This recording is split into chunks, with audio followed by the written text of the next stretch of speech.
Charlie. Mark, 1 Charlie. Ladies and gentlemen, I'm full of optimism. Einstein's theory of relativity. We're still seeing it quite well through that haze. T-minus 37 seconds. The fight is growing confident. E equals MC. That all men are created equal. About the future innovations. And growing strength in the air. Tear down this wall. Something happening coming up on staging. This is Finding Your Frequency with your hosts, Jeff Spinard and Ryan Treasure. It's time to speak up, share your voice, and hear from the thought leaders. Hi, everyone, and welcome. We're here today with Jon Siegel, who's the president and founder of The Perfect Companion. Jon is a board-certified professional with over 30 years' experience as a clinical psychotherapist. You can find out more about The Perfect Companion, which you can visit while we're having a conversation today, theperfectcompanion.com. And so, Jon, hey, welcome. How are you today? I'm doing really well. Thanks for joining us on the show. Thank you, Randall. So why don't you tell our audience the story of The Perfect Companion, what it is, what it does, and what your role in it is. The Perfect Companion is a non-medical in-home care concierge concept company, and it was set up to match the individual skill sets and personality of our companion caregivers with the individual needs and personality of our clients. It was originally set up to give better quality of care in home care. So let's talk a little bit about families and home care, whether it's elderly parents or a family member. So what are some of the biggest mistakes that families make when they're dealing with a healthcare crisis in their community or in the family? What are some of the things that keep happening with their maybe aging parents while they're trying to hold everything together? Well, I think first off is really trying to figure out what kind of care that they need, whether it's in-home care, whether they're going to be in a nursing home situation, whether they're getting skilled care. There's a lot of senior care navigation, and it's usually done by an adult female who tends to be, in most families, the primary caretaker for their loved one. So when a crisis persists or something occurs, and they find their loved one who needs a different kind of care situation, they're going to have to make a decision as to what would be the best place. And a lot of times what occurs is families are not sure what that right place will be. Usually the client themselves wants to stay in their own home. And so having, as you said earlier, being a clinical psychotherapist, I was one of the few people who was certified to go into people's homes to do a lot of mental health evaluations. I would do psychotherapy for major depression, for chronic anxiety, for schizoaffective disorders, for bipolars. So when I would go into clients' homes, I got a really good idea of who they were and what may be the best alternative placement for them. So what happens is a lot of times this adult female, rather than just being a son or daughter, is the primary caregiver, and they really don't know what options they have. So it really becomes finding the best place for them. And a lot of our clients, because we are a concierge care service, we call ourselves the Ritz-Carlton Ladies and Gentlemen, caring for ladies and gentlemen, and that's following the Ritz-Carlton type of a model. What we're trying to do is match up the individual skill sets and personality of our companion caregivers with the individual needs and personality of our clients. So when you go into a home, what are some of the communication strategies that happen? How do the assessments happen of that person who's getting the care? So when we get a phone call, we're always trying to bond with the family and the client because, as I said earlier, a lot of the influencers or a lot of the family members are the ones who are going to be the decision makers. So we want to meet with them and we want to find out who the best possible person we can provide for them if they're looking for individual home care.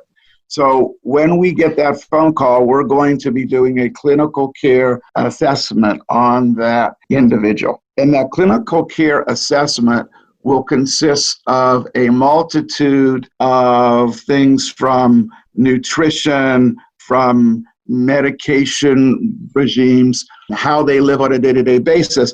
But I developed a program called EIPPO, which is Education, Intervention, Prevention equals Preferred Outcome. So what we do is we will make an appointment. We want to know this family from a relationship basis. Our whole company is based on building relationships with our families. So what we'll do, Cassandra, my clinical director and executive vice president of concierge care operations, her or myself or both of us will go out and we'll do a clinical care assessment. So EIPPO, what we do, if you can imagine, when I go into a house in Scottsdale, North Scottsdale, or Paradise Valley, I'll usually be met with somebody at the door who will come with a walker, and they'll open the door, and I'll look in that house, and there will be throw rugs there. And they have a walker. And the first thing I'm looking at is, are those throw rugs bandy down, or are they going to fall? So fall risk for us is primary. It's always a safety issue we're looking for first. We may then go to the refrigerator, and I may open up that refrigerator, and I may look at the milk, because we want to check dates to see from a twofold standpoint whether or not the individual has a support system, a family member who's checking on them on a regular type of a basis, or if they have a dementia issue, because a lot of times we'll find the milk will be in there for maybe a month or two. So we're always looking from a preventative standpoint. What are the safety influences here that we really need to look at? We'll go into the bathroom. We want to take a look in there, see if they have roll-in showers or grab bars, anything what we call fall risk, and or from a safety standpoint. We'll look at things like urinary tract infections, UTIs, which get missed on a constant type of a basis. We're going to look at urinary tract infections. We're going to look at TIA, trans-ischemic events that occur. We're going to look at cardiac heart failure issues. We're going to look at one of the biggest things that we evaluate is medication contraindicators. So if we have a client, Cassandra and I, of course, both have clinical backgrounds, we're going to have a client maybe who has a cardiological type of an issue, and they may be on a beta blocker for that cardiological type of an issue. But if they have a major depression disorder, they may be on an SSRI, serotonin reuptake inhibitor type of a drug. Well, you're going to have a contraindication there. So we're going to look at their medication regimes. We're going to look whether they have Alzheimer's, dementia. There's so many things we're going to look at from that standpoint. We've had a referral from Mayo Clinic where the client was bipolar, manic depression, was on Depakote, had been on it for 3 years. The head nurse who referred could not figure out why the person was in a manic state. And the problem was that being on Depakote, they had not been evaluated for what we call a valproic acid test that would determine that that person would be stabilized if they would be given that test every 3 to 4 months. The client had been on it for 3 years and nobody had checked that. So we look at certain things to really help the family. We're their eyes and ears from that standpoint. So EIPPO really allows us to be an educational factor for the family. If we come up with things that we can get involved with to educate the family, to help them navigate the senior care industry, then they can call their family practitioner, they can call their internal med doctor, the cardiologist, the psychiatrist, and then we can give them those appropriate questions they can ask, because our whole goal is continuity of care. And anything we can do to do that from a home-based standpoint, that's what we're trying to do.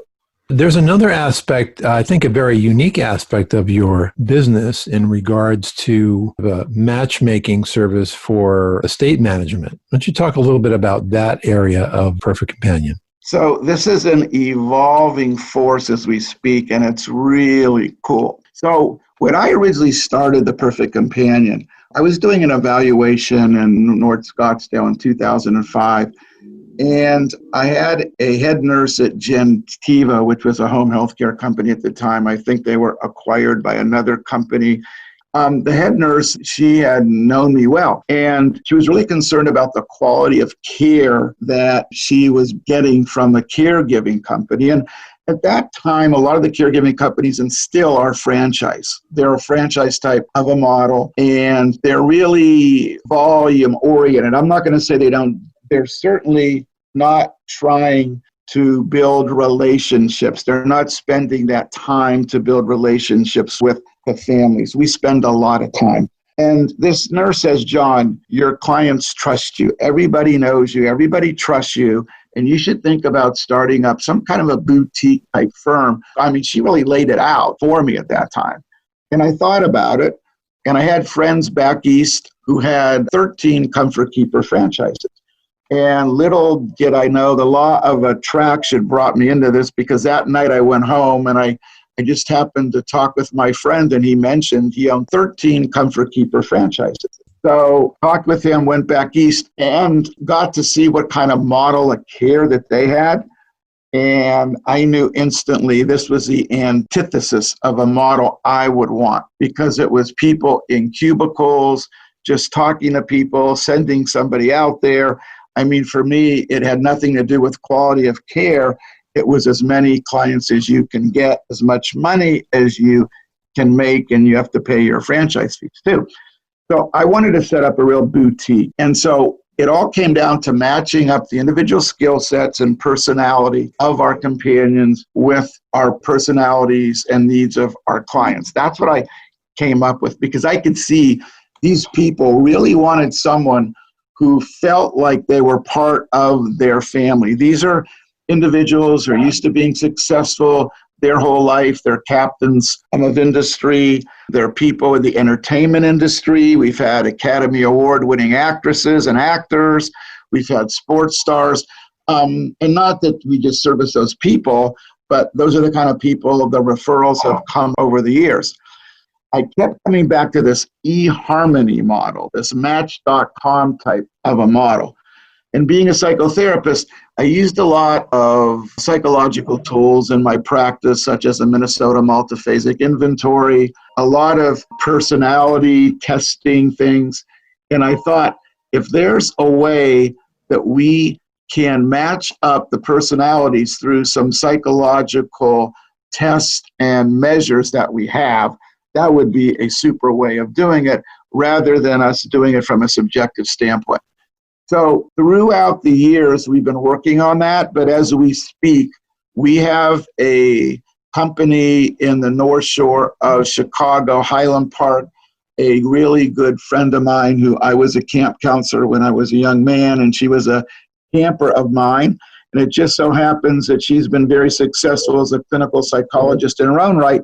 And she's developed a company called Compatibility Solutions. And her company has been very successful with proprietary technology platforms in matching up college kids who are going to be roommates. And so we've approached her and the colleagues in her company, and they are gung-ho about building a platform for us where we could match up the personalities and skill sets and make that a really good fit. So we're in the process of that now. And we feel strongly about that, because if you have someone who has a lifelong penchant for music or drama or sports, when we match up somebody, we just can't have somebody to go out and just, take care of them in ways if they don't understand our clients. And that's been a big deal. A lot of the franchises I see really are not catering to the clientele. So from a technology standpoint, from a personality standpoint, that's what we're looking to try to do to differentiate us out beside everything else we do. And then from a hospitality standpoint, we've developed, as I said earlier, this Ritz-Carlton Four Seasons type of a model where we try to go that extra step or extra mile to try to give our clients what they want. So our caregivers are trained to be proactive. Once you know the routine of your particular client, We want them to anticipate the needs of their clients before they ask. And we train them that, if you're going to the store, as I was growing up as a kid, I can't tell you how many times, and you probably had the same experience, my mother would tell me, did you check the dates on the milk?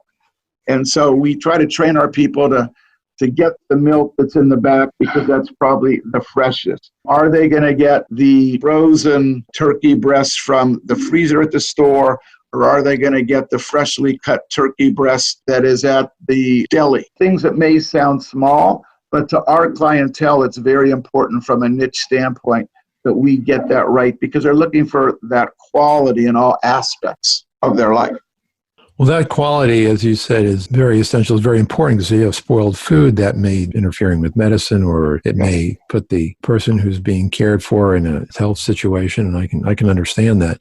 Tell me about when you have someone who's elderly and they have their children or caring for them in their home. Tell me about how that situation is different than a person who's being cared for living by themselves. What are the things that happen in that training the people who are, like a husband and wife living with an elder parent? What's different about that situation in terms of your model and education and so forth? That becomes a really family intervention, the ability for everybody to have their roles in the family. A lot of times you will have a real, let's say, separation of church and state in a way. A lot of the people who we have who, if they do live in their homes, and we don't have a lot of those, but what we do, it's pretty much the person either is in a casita in the back or the children really don't have a whole lot to do with them. They really allow or they just have that person living their lives in their home. We have found that there's a lot of independent individuals who we have who really don't want their sons or daughters to care for them, but if they are in the same home, they want to make a separation there. So when we do that, the engagement will be more or less to make sure that their loved one is safe.